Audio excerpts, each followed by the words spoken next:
Seperti kita tahu, kalau Indonesia akan menambah 2 kekuatan baru di round 3 pada bulan Oktober mendatang. Dan 2 pemain yang telah dikonfirmasi oleh PSSI adalah Max Hilgers dan juga Eliano Reinders. Namun sampai detik ini, PSSI juga masih mengupayakan segala cara untuk terus menambah kekuatan dan memantau pemain keturunan berkualitas guna memperkuat timnas Indonesia.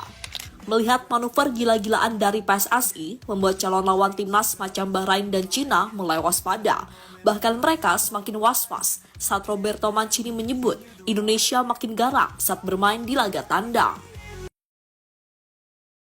Memang harus diakui kalau perjalanan timnas Indonesia menuju Piala Dunia memang gak mudah. Sebab di round 3 ini kita tentu tahu kalau tim Garuda mesti melawan tim-tim yang secara pengalaman jauh lebih unggul. Terutama ya jelas Jepang, Australia, dan Arab Saudi, yang mana ketiganya adalah tim langganan Piala Dunia. Dan kesuksesan Indonesia menahan imbang Arab Saudi dan Australia di laga pembuka round 3 kemarin tampaknya membuat PSSI percaya diri kalau timnas Indonesia kini memiliki harapan lebih untuk bisa lolos ke Piala Dunia.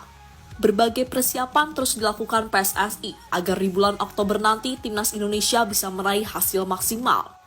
Di mana selain memastikan semua akomodasi lancar, PSSI juga berupaya agar Max Hilgers dan Eliano Reinders bisa segera beralih jadi WNI untuk kemudian didaftarkan.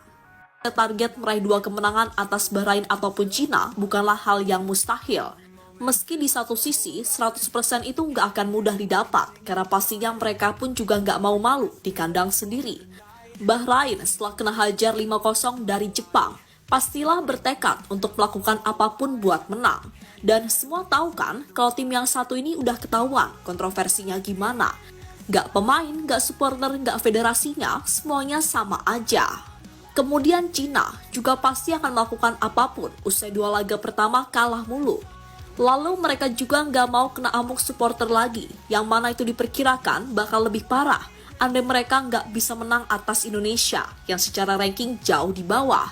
Dan jangan lupa, Branko Ivankovic tentu nggak mau jadi korban selanjutnya dari Sinteyong, setelah kemarin Graham Arnold masuk daftar terbaru sebagai pelatih yang out, usai mendapat hasil minor melawan Indonesia. Kesuksesan timnas menahan 2 tim langganan Piala Dunia beberapa waktu yang lalu membuat mereka kini semakin percaya diri di lapangan. Dan hal itu dibuktikan oleh beberapa pemain timnas yang bermain di Liga Top Eropa. Martin Paes contohnya, dia baru saja menghebohkan publik Amerika dengan menampilkan performa yang mengesankan.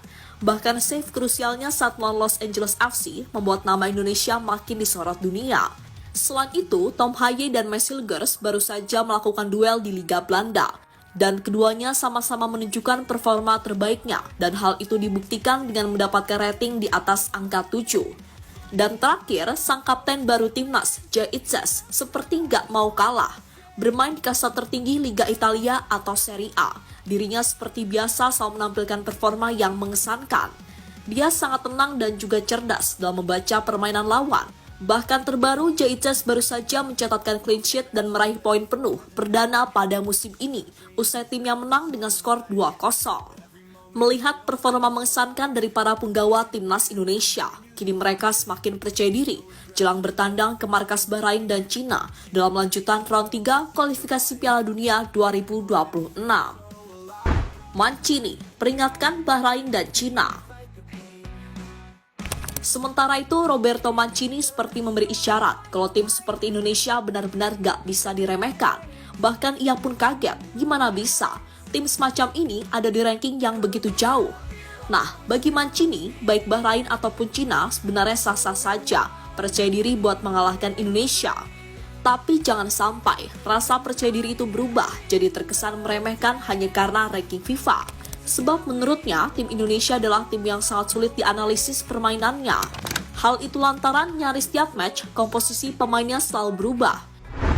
Contoh, di laga versus Arab, Mancini sebelumnya pasti sudah mempelajari soal kualitas kiper Indonesia, yakni Hernando. Tapi tiba-tiba, malah Martin Paes yang tampil, di mana kiper FC Dallas itu pada akhirnya mampu menjadi benteng kokoh yang begitu sulit ditembus. Nah, sedangkan di bulan Oktober nanti, timnas Indonesia 99% akan kedatangan 2 pemain baru, yakni Max Hilgers dan Eliano. Mungkin jika Bahrain dan Cina sudah mempelajari cara pemain belakang Indonesia bertahan, pastilah masuknya Messilgers akan membuat segalanya berubah lagi. Apalagi Eliano, yang kita tahu selain kiper, pemain ini bisa main di mana aja. Jadi pastinya entah Bahrain atau Cina, belum tahu nih, si Eliano bakal berperan kayak gimana di skema Sinteyong. Rumput tetangga lebih indah. Jika berkaca pada match-match timnas Indonesia, kebanyakan tim Garuda justru akan lebih bisa main bagus saat main di luar negeri. Contoh ya pas Piala Asia, baik senior maupun U23, yang mayoritas pemainnya juga ini. Terlihat jelas kalau permainan timnas Indonesia begitu smooth dan cair. Kemudian saat bersuah Vietnam, di GBK kita tahu sendiri mainnya gimana. Tapi pas di Midin, stadium yang katanya angker itu, beneran dihajar 3-0 dong Nguyen lewat permainan yang bagus. Lalu yang terbaru saat melawan Arab, meski main di suhu yang terbilang panas banget karena 35 derajat lebih plus kering, aliran bola para pemain Garuda jauh berbeda saat main di kandang melawan Australia. Ya, emang sih masalahnya ada di striker, tapi yang kita bahas adalah cara bermain. Masalah gol atau enggak, itu dua hal yang berbeda. Nah, dari segala analisis yang masuk, kenapa timnas Indonesia bisa lebih jauh bagus saat away? Ya, pertama minimnya tekanan dari media ataupun supporter. Kedua jelas 100% soal kualitas rumput. Karena di sistem Sinteyong, permainan Indonesia yang mengandalkan fast counter butuh yang namanya rumput bagus. Kalau rumputnya jelek, jangankan dribble, passing aja harus effort lebih, kasarnya gitu. Jadi dilihat dari segala hal yang ada, wajar jika Mancini menilai kalau Bahrain sama Cina nggak boleh sombong dan meremehkan Indonesia hanya karena mereka tuan rumah.